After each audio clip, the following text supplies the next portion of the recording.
Breaking news. Group for Fairness.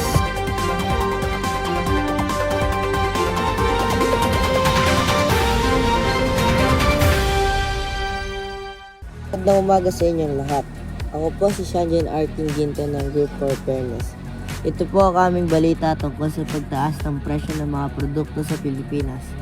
Simulan na natin ito sa pagtaas ng presyo ng gulay.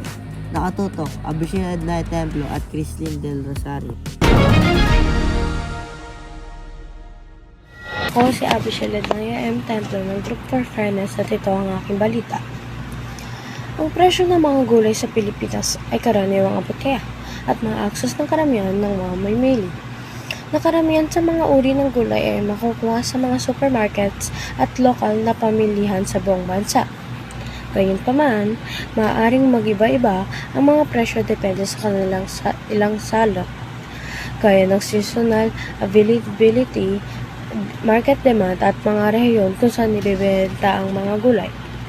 Kapansin-pansin na ang mga presyo ng gulay ay maaaring mas mataas o mas mababa depende sa kalidad ng mga gulay at sa lokasyon kung saan sila binibenta.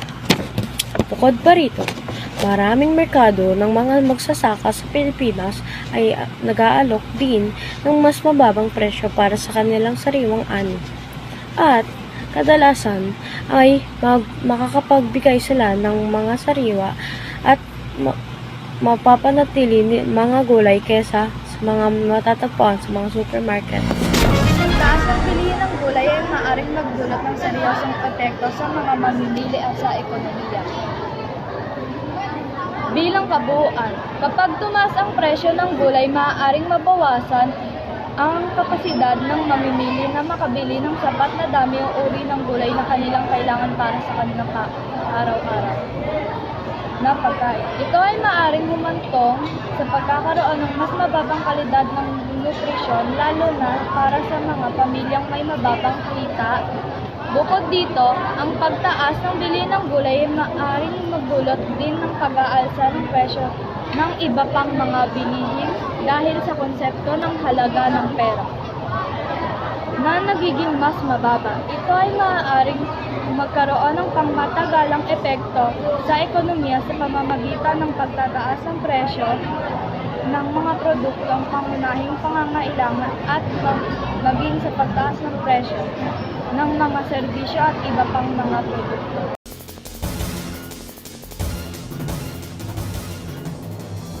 Magandang umaga sa inyo lahat. Ako po si Lance Joseph T. Malabog. Nagbabalita. Talagang mabilis ang pagtaas ng presyo ng mga gulay. Mabilis din ba tumaas ang presyo ng itlog? Malalaman natin yan. Nakatutok, Jillian Almugera.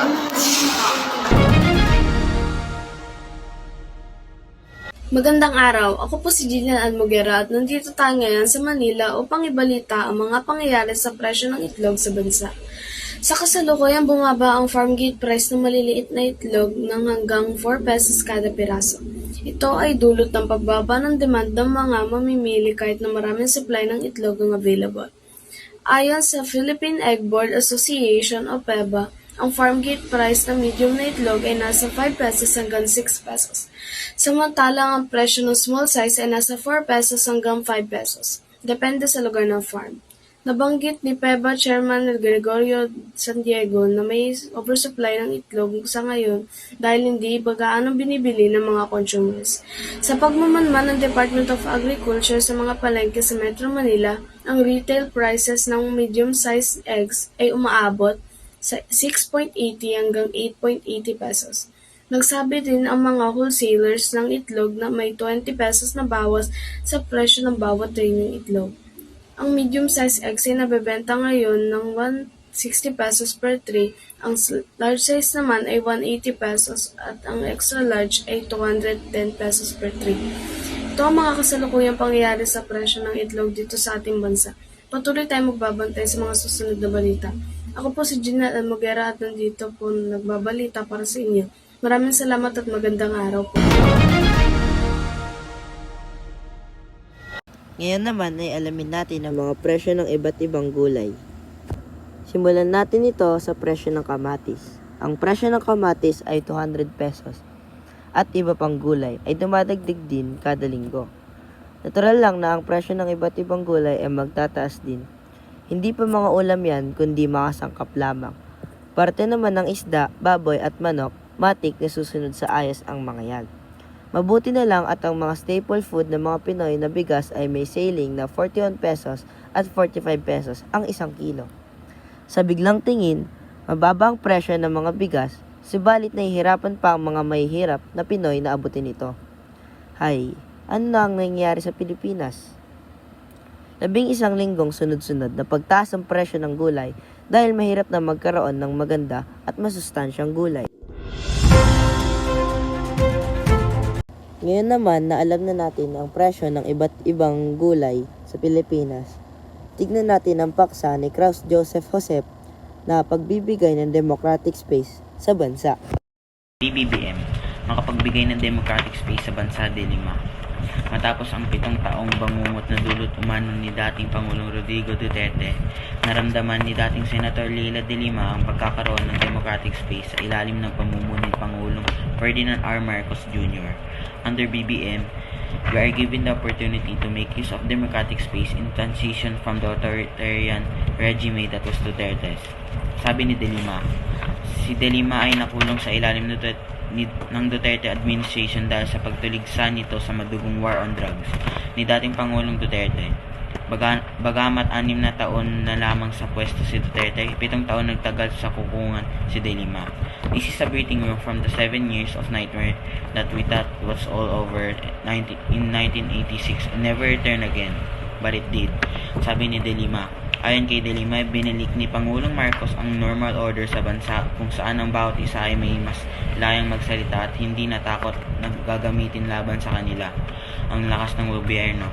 Naunan nang sinabi ni De Lima na handa itong tumestigo sa International Criminal Court na nagsasagawa ng investigasyon kaugnay ng crimes against humanity na kinakaharap ni Duterte kaugnay ng libo-libong pinaslang sa kanyang war. Alamin naman natin ang paksa ni Angelo Manuel na NKTI o National Kidney Transplant Institute. Sa first anniversary ng NKTI, healthcare accessibility para sa lahat, mahalaga. Personal na dumalo si Senator Christopher Bongo sa ika-41 founding anniversary ng National Kidney and Transplant Institute o mas alam na NKTI sa Quezon City noong Biyernes at pinasasalamatan ang pamunuan at mga tauhan nito sa 4 na dekadang paglilingkod sa bayan. Chairperson ng Senate Committee on Health and Demography, binigyang diin ng senador ang kahalagahan ng NKTI sa pagtataguyod at pagliligtas ng buhay ng mga Pilipino. Itinampok ni Go sa okasyon ang mahalagang papel ng NKTI bilang isa sa mga pangunahing pasilidad sa kalusugan ng bansa. Sa pagpasa ng RA 11959 o ang Regional Specialty Centers Act bilang pangunahing sponsor at isa sa may akda nito sa Senado. Sinabi ni Go na ang kadubhasan ng NKTI ay magiging instrumento sa pagtatayo ng iba pang specialty center sa buong bansa na may katulad na espesyalidad. Iniantas ng RA 11969 ang pagtatatag ng regional hospital upang mailapit ang espesyal na pangangalang medical sa mga komunidad. Pinuri ni Go ang pambihirang pagsisikap at dedikasyon ng pangakawani ng NKTI mula sa mga doktor, nurse hanggang sa utility workers na tumitiyak na maayos ang operasyon ng ospital. Ngayon naman ay alamin naman natin ang paksa ni Lance Joseph D. Malabo. Natuto, Lance Joseph D. Malabo. Sunod-sunod na pagtaas ng gas. 5 sunod-sunod na linggong nagtaas ng presyo ng petroleum product. Kahapon, nagtaas ng 1.50 pesos ang bawat litro ng diesel at 0.75 sa gasoline. Nagtaas din ang kerosene ng 0.75. Ayon sa Department of Energy and Industry Management Bureau, ang pagtaas ay dahil pagkatigil ng supply lines at logistics ng oil facilities sa Russia. Ang presyo ng petroleum products, ano na, Bongbong Marcos, kailan bababa ang presyo ng gas? Bababa ng konti, tataas din naman ng malaki. Kawawa ang mga driver. Ang pinakamasakit kapag humingi pa ng panibagong increase ng pamasahe sa transport group dahil sa pagtaas ng petroleum. Wala nang kinikita ang driver, kakarampot ang inuwi sa pamilya at kulang pa dahil sa pagtaas ng mga bilihin. Ang nauwi lang nila ay 300 na lamang. Sana abot ang 300 kung kulang pa ito sapagkat panggas nila pangkain sa pamilya. Totoo nga na nagtaas ang presyo ng petroleum sa ating bansa.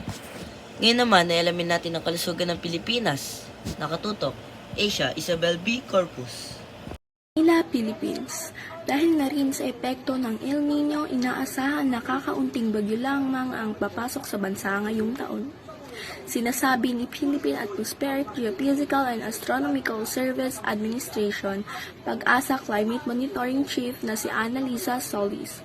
Sa Bagong Pilipinas ngayon, briefing na 13 hanggang 19 bagyo lang ang papasok ngayong 2024 sa bansa natin.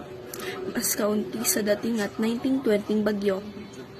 Idinagdag pa ni Solis na may posibilidad din na tinatawag natin na warm and dry season months ang Marso, Abril at Mayo na isa sa pinakamainit na may tatala ngayong taon. Paliwanag pa niya na historical ang El Nino years, ang mainit na temperatura na naitala. Naunang sinabi ng Pag-asa na ang El Nino phenomenon ay maaaring lumamig hanggang sa ikalawang quarter ng 2024 kung saan karaniwang maapekto ng agricultural provinces sa Northern and Central Luzon. 5 lalaki nahuli dahil sa droga. Totoo nga ba ito? Alamin natin ito. Nakatutok live, Jenny Quijano Larua. Ako po si Jenny Larua at ito po ang aking balita sa Pilipino. 5 lalaki huli sa droga. Manila, Philippines. Arestado ang 5 kataong kabilang isang miyembro ng Hispanic Gang sa kinasang operasyon ng mga tauhan ng Station Drug Enforcement Unit ng Pasay City Police Station. Sa Pasay City, noong Lunes ng gabi, kinilala ang mga suspect na sina alias Kong, Butchoy, alias Del, alias Gina at alias Ruby, na pawang na sa drug watch list. Sa ulat ng dakong alas 9:55 ng gabi ng January 19, 2024, nang matsyempohan ang nasabing grupo sa Nang Amirolo Street, Barangay 184, Zone 19, Maricaban, Pasay City. Nasamsam sa kanila ang kabuuang 9.5 gramo ng hinihinalang shabu na magkakahalaga ng 44,200,000. Isiniilim na sa inquest proceeding ang mga suspect na mahahanap sa kasong paglabag sa Republic Act 9165. At iyon lamang po ang balita ngayong araw. Ako po si Shanjan Arkin Ginto mula sa Grade 7 Fairness. Ang News Authority ng Santa Elena. Nakatuto kami, Group 4, Grade 7 Fairness.